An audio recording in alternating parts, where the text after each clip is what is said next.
Assalamualaikum warahmatullahi wabarakatuh. Perkenalkan, nama saya Sari Ramayani Putri dengan NIM 21042350. Pada kesempatan kali ini, saya akan mempresentasikan sebuah materi dengan judul Langkah-langkah dalam Administrasi Pembangunan. Tugas ini saya buat untuk memenuhi tugas mata kuliah Administrasi Pembangunan dengan dosen pengampu Ibu Yulia Hanoselina, SIP, MAP.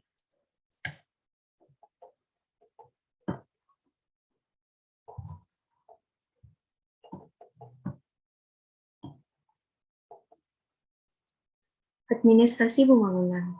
Secara umum, ada dua fungsi administrasi pembangunan, yaitu pembangunan administrasi dan administrasi di bidang pembangunan. Kedua fungsi ini saling berhubungan dan saling melengkapi dalam proses pembuatan kebijakan. Berikut langkah-langkah administrasi pembangunan, yaitu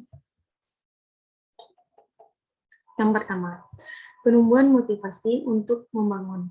Para petinggi negara ataupun semua elit administratif melakukan kerjasama dengan berbagai elit dunia lainnya dalam usaha menemukan motivasi yang membangun, baik dalam bidang ekonomi, sosial, budaya, keamanan, dan pembangunan. Di sini, pemerintah menjalankan fungsinya sebagai pembentuk opini masyarakat atau mencoba mengubah pandangan masyarakat dengan menekankan proses keberhasilan sebuah pembangunan itu terletak pada kegairahan motivasi yang membangun. Yang kedua, perumusan pengambilan keputusan politik. Perumusan kebijakan politik yaitu kegiatan menyusun dan mengembangkan serangkaian tindakan yang perlu untuk memecahkan masalah. Keterlibatan pemerintah dalam perumusan dan pengambilan keputusan sangat diperlukan, karena dari sinilah suatu masalah yang ada dapat diselesaikan dengan melihat apa yang terjadi di dalam masyarakat, kemudian diimplementasikan dalam sebuah kebijakan yang tentunya sangat membangun. Berikut langkah-langkah dalam membuat kebijakan, yaitu yang pertama, pengidentifikasian masalah dan penyusunan agenda. Yang kedua, penyusunan skala prioritas. Yang ketiga, perumusan atau formulasi rancangan kebijakan. Dan yang ketiga, penetapan dan pengesahan kebijakan dan pelaksanaan kebijakan. Yang ketiga, peletakan dasar hukum. Tindakan atau kegiatan yang dimaksud untuk membentuk kehidupan hukum ke arah yang lebih baik dan kondusif. Sebagai bagian dari pembangunan nasional, pembangunan hukum harus terintegrasi dan bersinergi dengan pembangunan bidang lain, serta memerlukan proses berkelanjutan. Misalnya, pemerintah menentukan dan memobilisasi dana terutama dalam bentuk berbagai jenis pajak dan berbagai peraturan perundang-undangan lainnya yang kesemuanya diarahkan guna menjamin bahwa tidak ada kegiatan penyelenggaraan pembangunan yang tidak ada dasar hukumnya. Yang keempat, perumusan rencana pembangunan nasional. Satu kesatuan tata cara perencanaan pembangunan untuk menghasilkan rencana-rencana pembangunan dalam jangka panjang, jangka menengah, dan tahunan yang dilaksanakan oleh unsur penyelenggara negara dan masyarakat di tingkat pusat dan daerah. Salah satu cara yang digunakan untuk ketetapan rencana ialah dengan melakukan analisis SWOT, yaitu teknik perencanaan strategi yang bermanfaat untuk mengevaluasi kekuatan atau strength dan kelemahan atau weakness atau peluang atau opportunities dan ancaman atau threats dalam suatu proyek. Yang kelima, penentuan dan perumusan program kerja. Sebagai rincian rencana, penyusunan program kerja memang dapat dikatakan krusial, tetapi maknanya lebih mendalam adalah bahwa penyusunan program kerja juga merupakan upaya untuk memahami segala situasi dan kondisi dalam pembangunan. Berikut penentuan program kerja di sebuah pembangunan memiliki beberapa poin yang harus ada.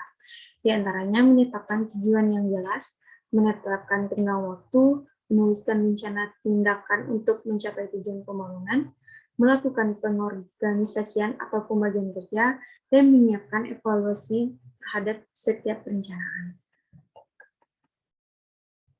Yang keenam, penentuan proyek-proyek pembangunan.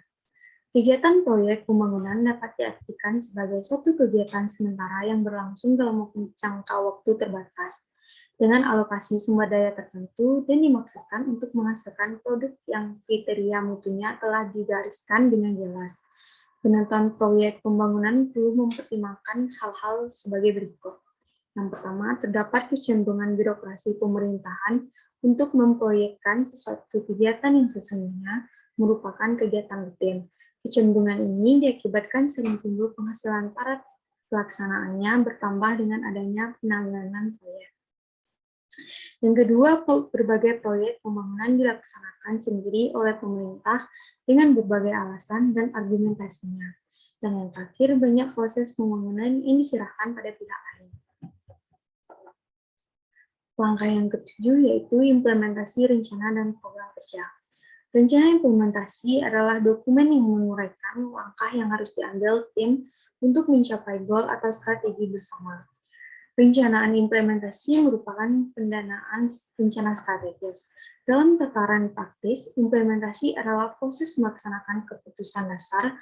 Proses tersebut terdiri atas beberapa tahapan, yakni tahapan pengesahan peraturan perundangan, yang kedua pelaksanaan keputusan oleh instansi pelaksana, yang ketiga kesediaan kelompok sasaran untuk menjalankan keputusan.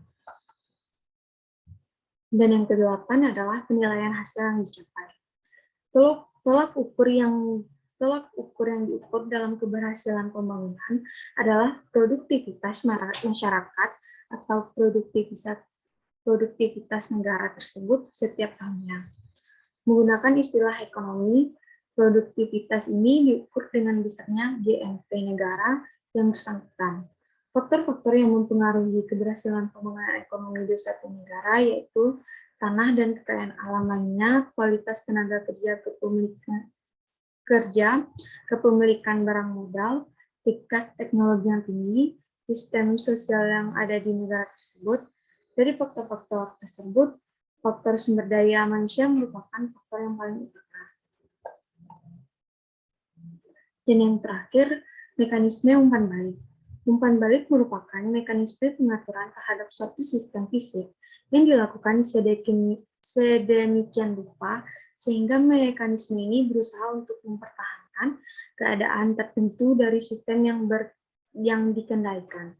Pengendalian umpan balik ini merupakan proses mengukur keluaran dari sistem yang dibandingkan dengan suatu sistem standar tertentu.